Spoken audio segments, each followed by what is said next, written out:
Good afternoon, Dr. Farah Nadeem. How are you? I'm good, Tessy. How are you?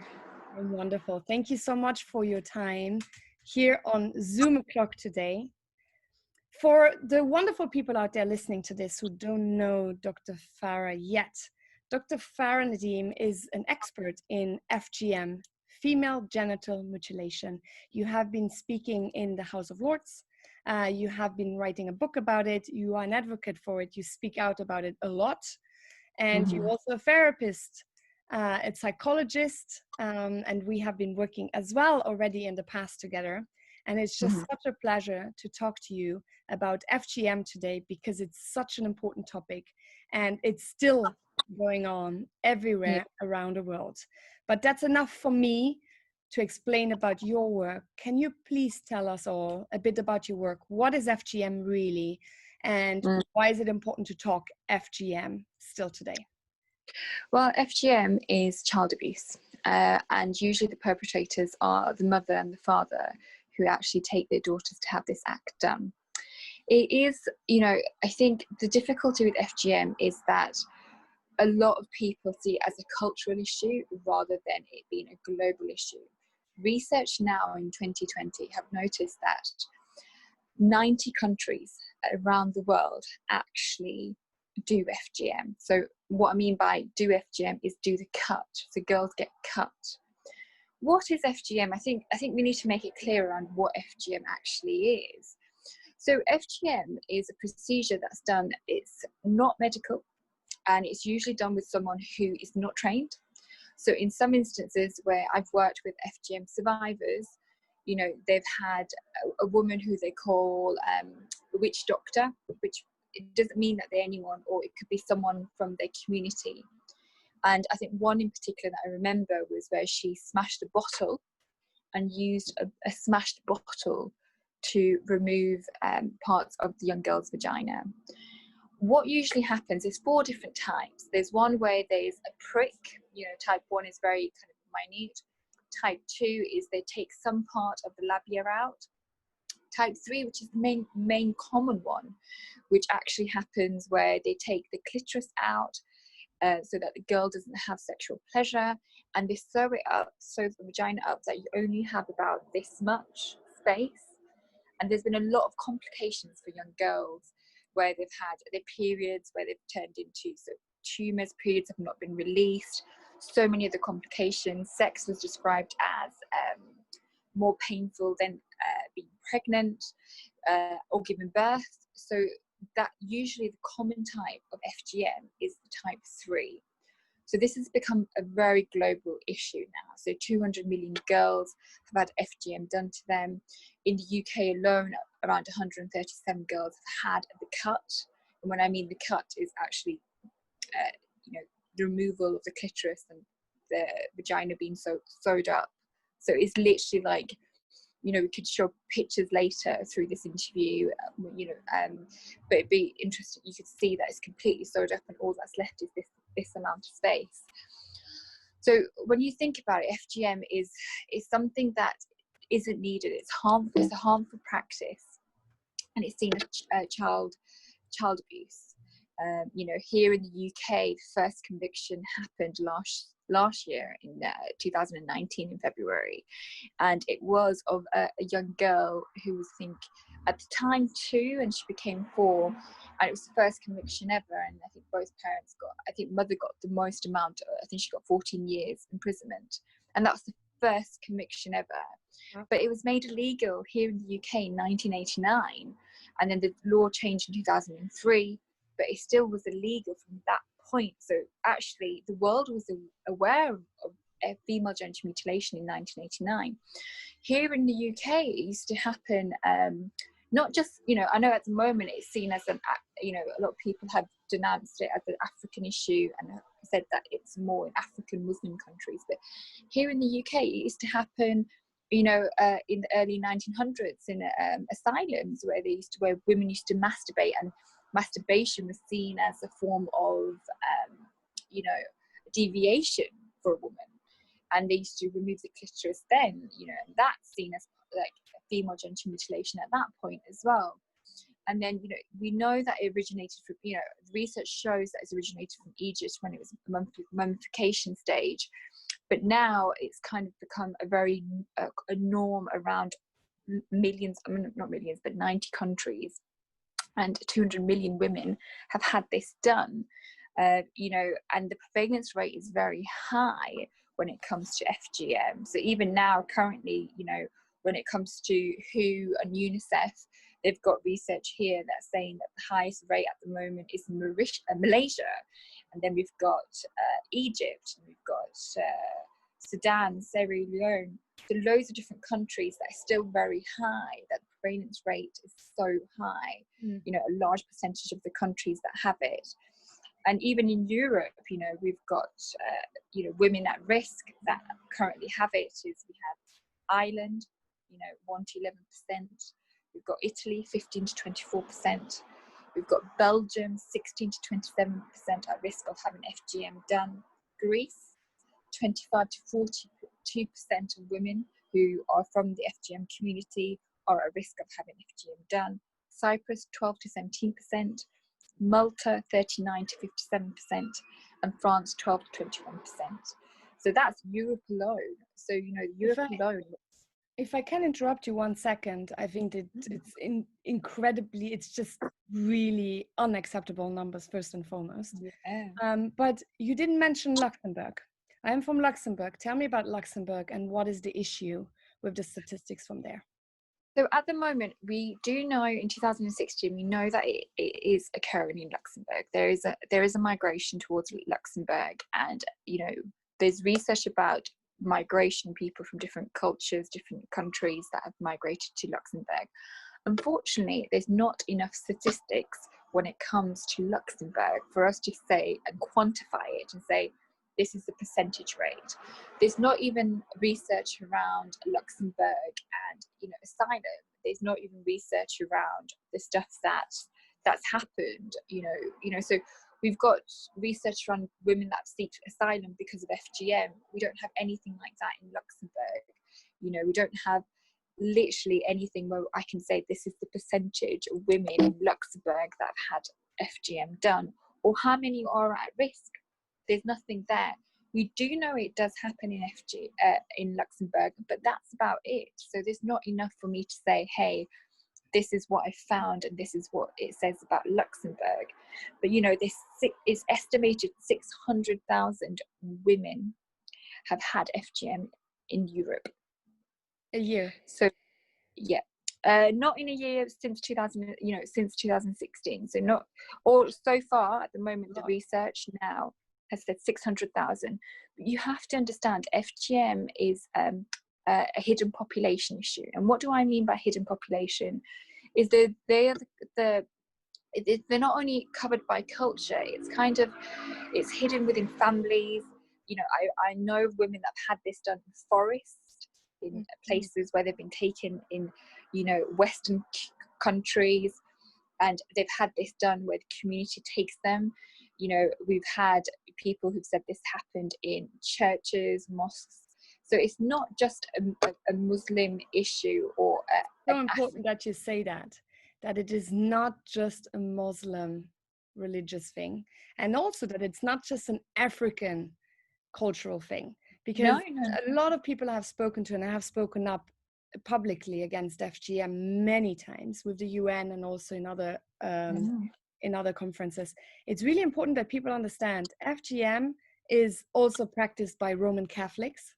It's also practiced by atheists. It's also practiced by Buddhists. It's also practiced by people of all faith, all color, and all culture. So that means that it's not just African states doing that. And I think people need to really, really start acknowledging that. Well, currently now in 2020, the highest prevalence rate is in Malaysia, 90%. So the highest prevalence rate is in Malaysia, then it's Somalia. So, if you think about it, okay, Malaysia is not it's an Asian country. So I think there really needs to be a conversation. The research out there at the moment is of 31 countries, and predominantly 27 of them are African countries. So the prevalence rates and a lot of the research is for, those countries.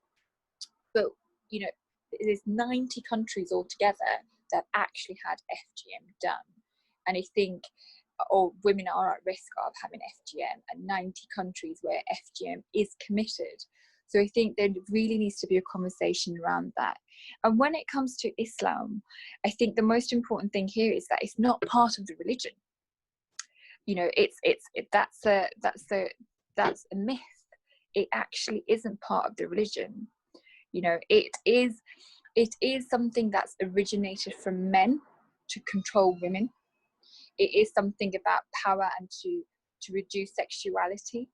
That is a fact, but there is nothing where it says in the Islamic religious scriptures this has to be done to Muslim girls. It's against the religion because it's a harm to children. And I think this is where there's a lot of myths about why FGM has happened.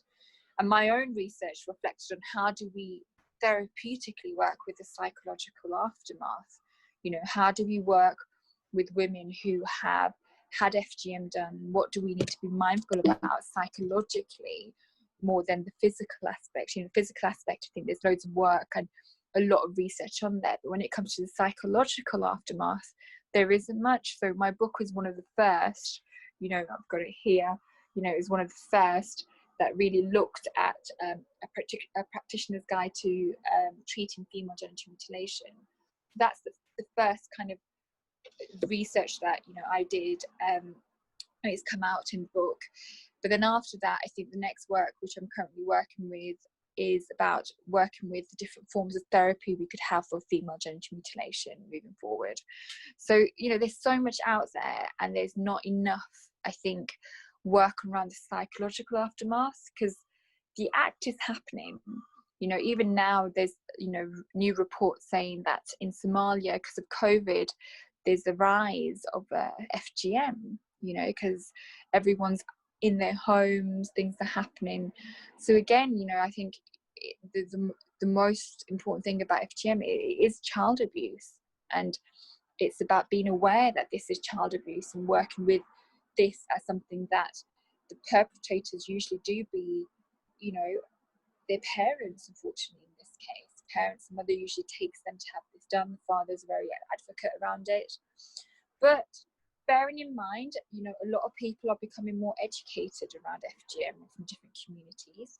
So we have to take that in consideration. And one thing I think, when conversations have happened with people who have done FGM to their daughters, and we've had a conversation with their daughters around what FGM actually is, and actually there's no religious connotation to it. There is no, issues around it. So there's no, there's no actual, cleanliness, because I think some of the women also saw, in their cultures, in different cultures, depending on which culture they're from and who had FGM, they see the vagina as being clean if they have FGM done. So that's the kind of myths that were given to these women around why FGM needs to be done, or that their daughter won't get married. If you don't get FGM done, your daughter won't get married. So there's a lot of myths around that. And the more conversations, the more kind of psychoeducation around what FGM really is with the different ladies from different communities. And I know that a lot of activists have done a lot of work around FGM and having those conversations. A lot of women have agreed that actually it was a very traumatic experience for them, and they don't want their daughters to go through that, and they don't want to be, and understanding that there's not a religious connotation, and that actually it's more of a cultural, a male dominated kind of thought around it, to change that. So I think there is a lot of change happening, but the reality is that it is continuing to happen, even though it's become illegal in many countries. And UK in itself, as you've seen, last year had their first conviction. So it's a very important conversation to have about FGM and female genital mutilation. Wow, it's incredible to hear about the first conviction last year happening now. But at the same time, it's terrifying to hear that Corona, because a lot of people don't see the effects of Corona other than on unemployment. Yeah. But things like that are happening as well at the same time and are increasing. Domestic violence as well. No one talks about domestic violence.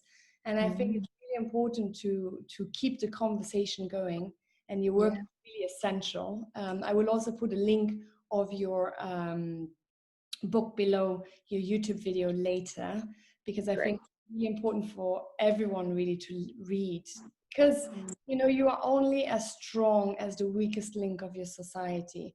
And if we allow such practices to being done in a country, it has nothing to do with accepting people's cultures. It is, as you said, this is a human rights issue, and it's infringing on children's rights, specifically girls. And it's and we all need to speak up. So also for people listening to this, if you know someone who has been going through that, who needs help, Dr. Farah is definitely the person to get in touch with. And also, if you know someone who will be experiencing this, if you are a mother listening to this, who is being pressured by your family that you need to do that to your daughter, or any other circumstances, please do get in touch. Because only by people who are being exposed to it, or people who know about these practices in their own circles, and stopping it, talking about it, only like that can it really be stopped. So our time has sadly run out. I could listen to you forever. I think it's such an interesting topic, a sad topic, but really important to be discussed. So we will talk offline more about this. Please get in touch with Dr. Farah, get her book if you can, and get in touch with her if you have more questions, or write me and I put you in touch with Dr. Farah Nadeem with great pleasure. So before I let you go, in a nutshell, very briefly, you know, it's a very dark topic, to be honest, you know, especially as a woman. What keeps you going to do the work you're doing? Well, I think the most important thing is the human being itself. I think every person deserves the right to just be free and to have a choice. And I think in different communities and working the work that I do as a psychologist, giving a voice to the unheard is so important to me. And I think what keeps me going is the change of when I do my work and seeing the change on vulnerable individuals, and seeing them, you know, say that, you know, you saved my life today, or, you know, if it wasn't for you, thank you so much, like my life has completely changed. And I just want to say thank you so much, Dr. Nadeem, for everything. That in itself for me is just, it's lovely to see that, you know, people can change and change can happen and everyone has a voice. And it's just about caring about the individual and seeing each individual as a human being, whether of their race, colour, background, and just, you know, being there as a support, you know, for other people is really important to me, in a way that I can provide help in the most empathetic way possible. And I think women, and giving a voice to young women who have never had a voice, is integral in the way that I work, as well as a voice for young men as well who haven't got that. You know, I think it's not just about gender, but I think an FGM is for young women. And I think when you think about it, it's about giving a voice and giving them strength that they've never had before. The strength to say no, the strength to be like, actually, this is not okay. So I think my message to everyone is, you do have a voice, and just reach out for help if you need it. You know, people are there. And it's been an absolute pleasure to work with thousands of people I have worked with, you know, with this issue and with a myriad of other psychological issues. So I'm just really grateful I've been given that platform, and I'm really grateful for you, Tessy, too. Thank you very much. You're very welcome. Thank you so much, Dr. Farah. And we will be talking offline. For everyone else, get in touch, leave your comments, please share. We need to spread the word and get Dr. Farah Nadeem's book. Thank you so much. Thank you.